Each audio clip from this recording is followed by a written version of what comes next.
E aí, galera, sejam bem-vindos aí. Vamos lá para mais uma aula. Bom dia para quem é de dia, boa tarde para quem é da tarde e boa noite para quem é da noite, certo? A habilidade aqui dessa aula é analisar, comparar, identificar, interpretar diferentes fontes narrativas, tempos históricos, problemas, analisar a ocupação humana e a produção do espaço em diferentes tempos, certo? O objeto de conhecimento é o quê? Para história, ou seja, é história, né? Então a gente começa com esse tema aí chamado pré-história, né? Volta lá no passado, conteúdo aí do primeiro ano do ensino médio, né? Pré-história determina o início da história da humanidade, sendo classificada aí em 3 grandes períodos que devem ser bem estudados. Então, como sempre eu falo, né? O aluno, o estudante, o professor passa conceitos, passa conteúdo. E o conhecimento ele não deve ser só retido, só absorvido, né? O que for absorvido tem que ser amplificado, pesquisado, né? Certo? É como se é isso, na verdade. Se você não amplificar aquilo, se você não melhorar, não desenvolver aquilo que você absorveu, não vai ter muito resultado. Vai ser aquilo, né? Que você tem e vai acumulando aí a longo prazo nas experiências.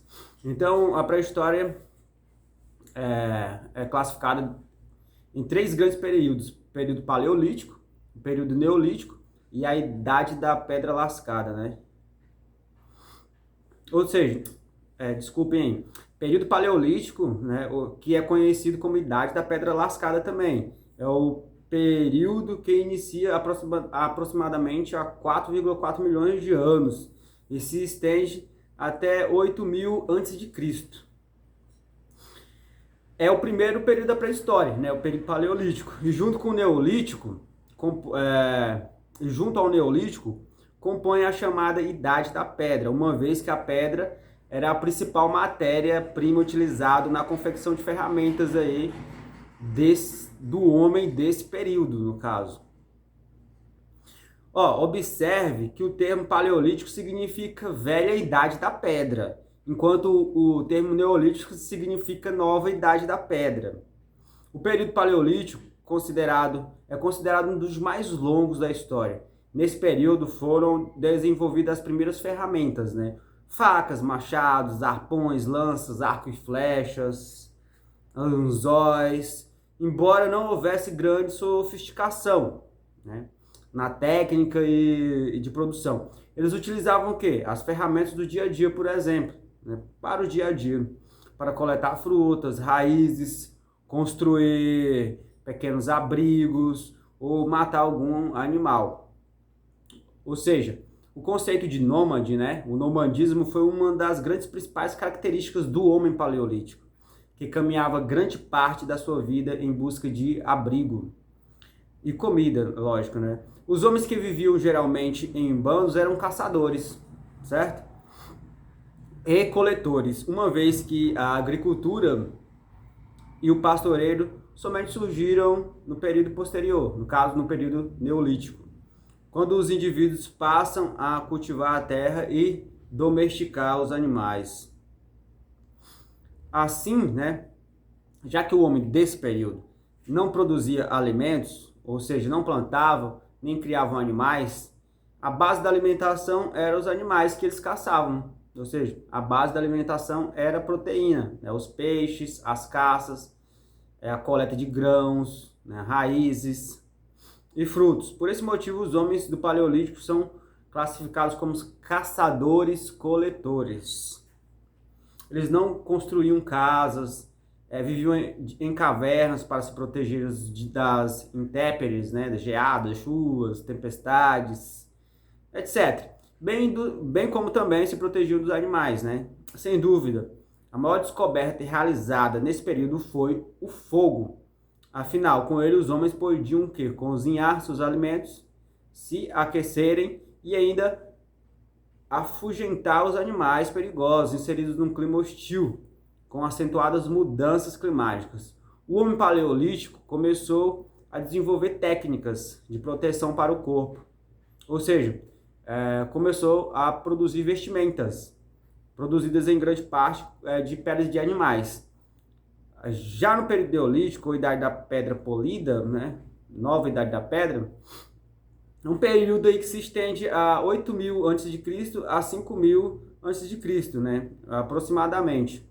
Ou seja, depois vem um período que é a idade dos metais, que é um período de 5.000 a.C. até o surgimento da escrita, né?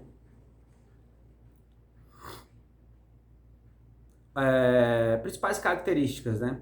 A principal característica desse período foi, sem dúvida, o desenvolvimento da metalúrgica, né? Aí, no caso, já falando da idade dos metais.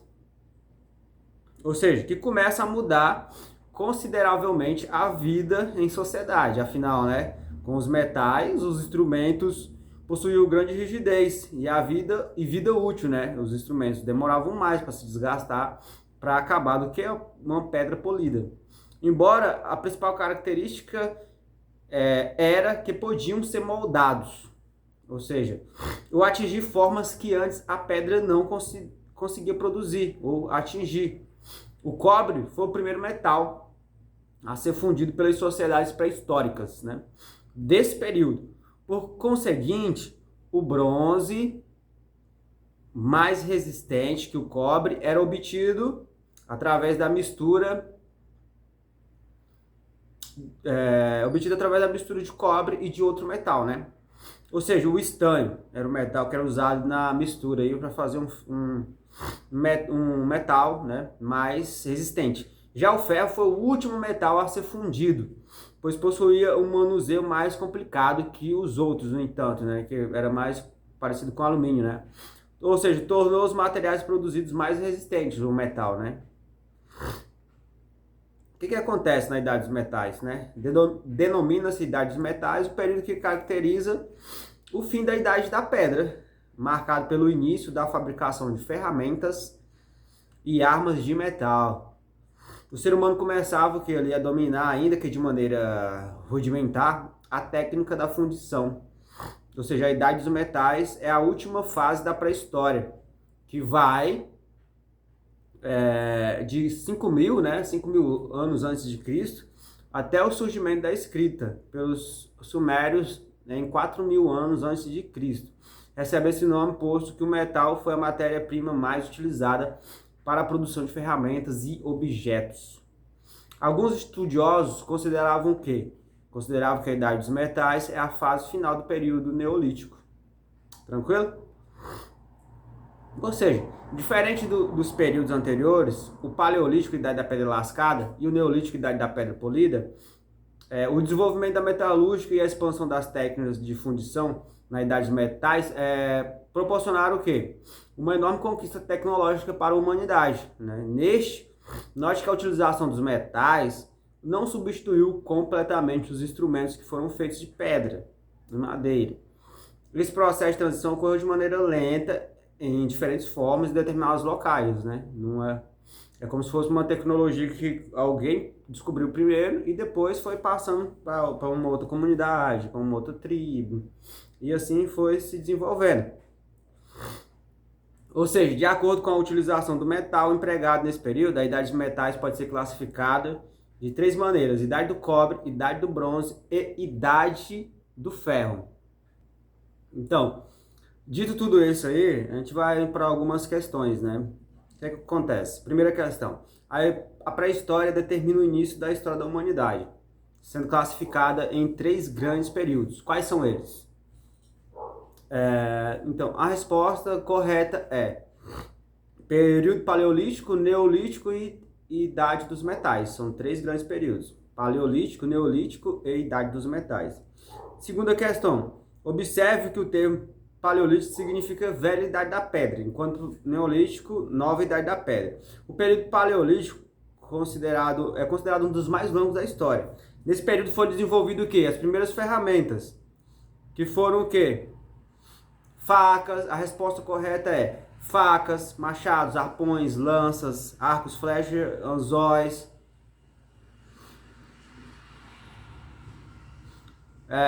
Segundo o texto disponível, é o que? É correto afirmar que a principal característica do homem paleolítico é o quê? Então, a resposta correta é Uma das principais características dele é o nomadismo. Nomadismo, né? Ou seja, nômade, que ele vivia saindo de um local para o outro, andando, caminhando, de caverna em caverna, debaixo de árvore em árvore, onde tinha mais alimentos para ele, né? Ou seja, quando os recursos naturais acabavam aqui, diminuíam a caça, eles iam para outro local. Questão número 4. Assim, já que o homem desse período não produzia alimentos, ou seja, não plantavam nem criavam animais, a base da alimentação era o quê? Os animais. Eles caçavam os peixes, pescavam, e a coleta também de grãos, raízes e frutos. Por esse motivo, os homens paleolíticos eram classificados como, a resposta correta é o quê? Caçadores e coletores. Ou seja, eles eram classificados como caçadores e coletores. Questão número 5.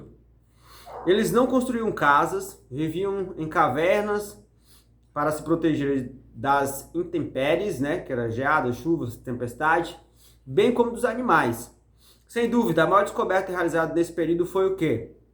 Aí tem água, ouro, as cavernas, o fogo. Então, sem dúvidas, a maior descoberta desse período foi o fogo, né? Número 6. Diferente dos períodos anteriores, o Paleolítico, na Idade da Pedra Lascada, e o Neolítico, na Idade da Pedra Polida, né, o desenvolvimento da metalúrgica e a expansão das técnicas de fundição da Idade dos Metais propiciaram o quê? Então, sem dúvida, propiciou uma transformação radical, né? Proporcionou uma enorme conquista tecnológica para a humanidade. Porque, né, ou seja, já se trabalhava ali com os metais, né? Não mais só com pedra, certo? Então, dito tudo isso aí, né, a gente vai para outro tema aqui que se chama a Mesopotâmia, né? Também história, que em grego quer dizer terra entre rios. Ou seja, a Mesopotâmia, ela situava-se entre os rios Eufrates e Tigre e é conhecida por ser um dos berços da civilização humana, localizada no Oriente Médio, né? Atualmente está, né, histórica, região construída no território do Iraque, ou seja, há cerca de 4.000 anos antes de Cristo, né, grupos tribais da Ásia Central e das montanhas da Eurásia chegaram ao local devido às extensas áreas férteis próximas aos rios, além da vantagem de terem água próxima, fornecendo o quê? Subsídio para quê? Para pesca, alimentação e transporte. Pelos mesmos motivos chegaram tempos depois. Ai, gente, desculpa. Estou meio assim alérgico, mas me perdoe aí. Eu vou continuar porque eu não tenho, não sei fazer edição de vídeo, né? Então vai ter que ficar desse jeito. Então, dando continuação aí, a gente vai falar um pouco sobre os sumérios. Ou seja, eles desenvolveram um importante sistema de canalização dos rios para melhor armazenar a água, né, para a sua comunidade. Também criaram a escrita cuneiforme, né, registrando os detalhes de seus cotidianos através de placas de argila e os zigurates, né, construções piramidais, né, que serviam de armazenamento de produtos agrícolas e de prática religiosa também, né? As cidades-estados de Nippur, Lagar, Uruk e Ur datam a época dos sumérios. Babilônios. Os babilônios criaram os primeiros códigos de lei para controlar a sociedade, né? Para reger a sociedade. Como as leis do Talião, né? Código de Hammurabi, né? Desculpa. Formulados pelo imperador Hammurabi, que previam castigos severos aos criminosos de acordo com a gravidade de seus delitos. Por volta do século 7 a.C., o imperador Nabucodonosor II, que formava o segundo império babilônico, ordenou que fossem construídas aí 2 templos que serviriam de grande reverência arquitetônica, que foram o Jardins Suspensos e a Torre de Babel. que é muito conhecido, né? Os assírios tinham uma ampla organização militar e eram ávidos pela guerra, né? Quando denominavam determinados territórios, né, quando dominavam esses territórios, eles impunham castigos cruéis aos inimigos como forma de intimidá-los para demonstrarem sua hegemonia.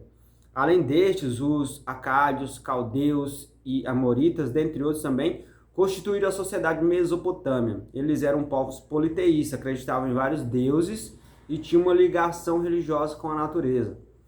Os povos da Mesopotâmia, eles também desenvolveram a economia através da agricultura e dos pequenos comércios, de caravanas com base em uma política aí, centralizada por um rei ou um imperador. Por volta do século 6 a.C., o Império Persa se fortaleceu sob o comando do imperador Ciro II, que não poupou esforços para tomar o poder dos babilônios, que tinham pleno domínio da Mesopotâmia. A conquista dos persas acabou com as primeiras formas de dinâmicas culturais, no caso, né, que marcaram a sociedade de origem mesopotâmica, uma das pioneiras da antiguidade. Os jardins suspensos foram construídos na Babilônia ao mando do rei Nabucodonosor, do século 6 a.C., tornando-se uma das principais obras arquitetônicas empreendidas pelo monarca durante seu reinado pela Mesopotâmia. A obra é considerada uma das 7 maravilhas do mundo antigo, apesar de não ter registro de sua existência em pesquisas arqueológicas. Eram compostos por cerca de 6 terraços construídos como andares, dando a ideia de serem elevadiços, ou seja, suspensos, como o próprio nome sugere. Os andares tinham cerca de 120 metros quadrados, apoiados por gigantes colunas que chegavam a medir 100 metros. Cada superfície era adornada, aí, no caso, com jardins botânicos, que continham inúmeras árvores frutíferas, esculturas dos deuses cultuados pelos acádios e cascatas situadas em uma planície retangular. Alguns documentos antigos diziam que os jardins davam acesso ao palácio do rei Nabucodonosor, que havia mandado construir para satisfazer as vontades de sua esposa preferida, Amites. Ela dizia que sentia saudade dos campos e florestas da sua terra natal, Média. Sua localização próxima ao rio Eufrates possibilitou que amplos sistemas de irrigação fluvial atingissem a superfície através de poços gigantes em forma de arcos, que chegavam a medir 23 metros de altura. Como as pedras eram muito raras no território da Babilônia, grande parte da construção do jardim suspenso eram sustentadas por tijolos, revestidos de betume e chumbo, para mantê-los secos da água irrigada. Para preservar essa beleza aí dos jardins suspensos, escravos mantinham o sistema de roldanas e baldes para encher as cascatas e piscinas, distribuindo toda a irrigação para as superfícies do local. Para que se imagine, a estonteante beleza desse jardim suspenso, muito pouco se sabe de como ela era mantida, e qual foi a sua finalidade ou motivo de sua total destruição. Em nenhum dos documentos encontrados na Babilônia no período de Nabucodonosor encontra-se registro aí da existência dessa gigantesca obra arquitetônica.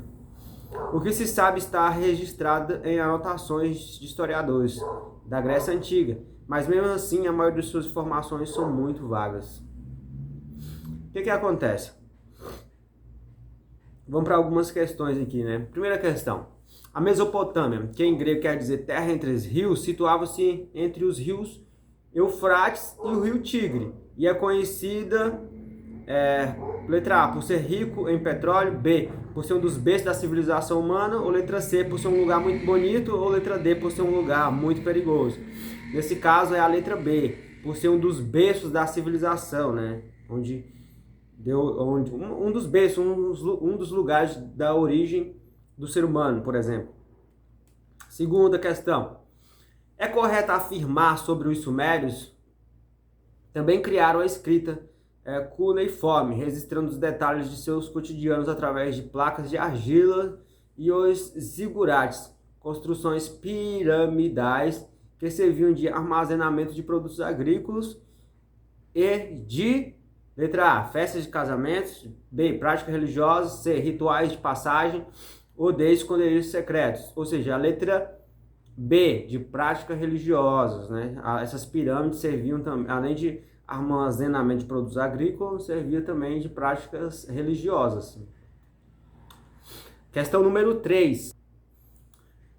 Criaram os primeiros códigos de lei para controlar a sociedade, como as leis de Talião, né? Código de Hammurabi, formulados pelo imperador, que previam castigos severos aos criminosos de acordo com letra A, gravidade de seus delitos, B, força utilizada para arar a terra, C, com as regras dos seus oráculos, ou D, de acordo com as visões dos deuses. A resposta correta é a letra A, de acordo com a gravidade de seus delitos. Questão número 4. Os jardins suspensos foram construídos na Babilônia, a mando do rei Nabucodonosor, no século VI a.C., tornando-se uma das principais obras arquitetônicas, né? Empreendidas pelo monarca durante seu reinado, pela letra A, Mesopotâmia, B, Europa, C, América, ou D, Babilônia. Qual das alternativas? A resposta correta é a letra A, Mesopotâmia. Então, dito tudo isso aí, pessoal, a gente vai falar aqui um pouco ainda sobre a antiguidade, no caso sobre a China na antiguidade. A história da China e da cultura chinesa, né, quando a gente fala nisso, tem que falar sobre a construção da muralha da China. Ou seja, que é um expoente aí, um ponto muito importante aí dessa cultura, né? Tem que falar sobre as dinastias, as invasões árabes e mongol, e a expansão territorial, administração, economia, cultura, sistemas de produção, trabalho, é história chinesa, né? O que acontece? Em decorrência das invasões sofridas, né, a China foi dividida em reinos feudais, independentes no período compreendido entre os séculos 3 e o século 4. Neste tipo de reino, o rei desempenhava a função de chefe religioso e aos nobres cabia a responsabilidade de defender o território contra as invasões estrangeiras, né? As dinastias chinesas. Após um período de luta entre os principais, né, entre os principados, no caso, o que acontece? Quando os nobres já se encontravam mais fortes do que o rei, deu-se início ao surgimento das primeiras dinastias, né? Dinastias. Ou seja, os nobres começaram a se fortalecer, né? Ficaram mais fortes que o rei e deu surgimento aí a dinastias.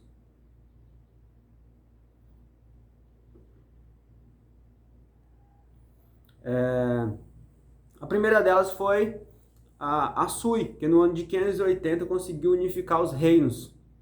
No ano de 618, essa dinastia foi substituída pela Tang, que teve como ponto marcante a contribuição significativa com o desenvolvimento cultural do povo chinês. Só que é o seguinte, eu vou pular aqui direto para algumas questões, que aí fica melhor para a gente compreender. Eu acho bom, melhor compreender assim com questões também, né? Primeira questão, ó. A muralha da China, também conhecida como a Grande Muralha, foi construída aí durante a época imperial da China, né? Da história da China, com objetivos militares, ou seja, o objetivo era proteger a China contra a invasão dos povos do norte. Tem até um filme muito bom aí, que é a Grande Muralha, né? Só que aí trata dessa questão aí militar, política, só que também coloca uma questão mitológica no meio. Continuando, a construção começou por volta do ano 220 a.C., terminando apenas no século XV, durante a dinastia Ming. Essa construção possui o quê? Letra A, cerca de 1.000 quilômetros, cerca de 10.000 quilômetros, a letra B no caso, né? Letra C, cerca de 7.000 quilômetros, ou letra D, cerca de 13.000 quilômetros. A resposta correta é a letra C, no caso. Ela possui aí 7.000 quilômetros, cara. É muito grande esse negócio. 7.000 quilômetros de extensão, sendo a maior do mundo, né? Uma muralha, um muro, né, de 7.000 quilômetros. Bem, assim, é uma coisa bem espantosa, né? Uma das 7 maravilhas do mundo. Questão 2. A construção envolveu centenas de milhares de trabalhadores, soldados, camponeses, e aproveitou outras muralhas antigas e estruturas militares, né, que são as torres. A muralha não é uniforme, sendo composta de torres de vigilância, fortes e portas. Embora algumas pessoas afirmem que ela é a única construção possível de ser visualizada da Lua, esta informação não é comprovada. Agora marca a única alternativa que é falsa sobre a cultura da China. Letra A, na década de 1980 foi transformado no símbolo da China? Verdadeiro. Em 2007, que é a B, foi eleita como uma das 7 maravilhas do mundo? Verdadeira. Letra C, é considerada patrimônio mundial da ONU? Não, isso é falso. Ou seja, a resposta falsa aí é a letra C. E a D é um dos pontos de turismo cultural mais visitados do Oriente, ou seja, é verdadeiro. Tá? Ou seja, ela não é considerada patrimônio da ONU, né? Número 3. A China é o país com maior população mundial. Um dos maiores, né? Possui 1,3 bilhão de habitantes. Estimava dados aí de 2011. Em função da elevada população, o governo chinês criou a lei determinando que cada casal só pode ter um filho. Agora marca a única alternativa verdadeira em relação a algumas curiosidades da China. Letra A. A China possui a menor construção do mundo. Isso não é verdadeiro, né? Letra B. Na China há uma grande quantidade de mulheres solteiras no país. Também não é verdade. Há poucas mulheres. Há mais homens que mulheres. Letra C. É incomum o hábito de arrotar durante a refeição? Ou seja, não é incomum, né? Ou seja, é muito comum. Isso é uma coisa deles, cultural. E a letra D. Os chineses apreciam carne de cobra, de cachorro e de escorpião. Ou seja, a alternativa verdadeira é a D. Os chineses gostam, apreciam de carne de cobra, de cachorro e de escorpião. Questão número 4. Nessa questão você deve marcar V para verdadeiro e F para falso, sobre as curiosidades. A primeira, é verdadeiro ou falso? As leis chinesas são extremamente rigorosas e a pena de morte é aplicada para diversos tipos de crime? Verdadeiro ou falso? Verdadeiro.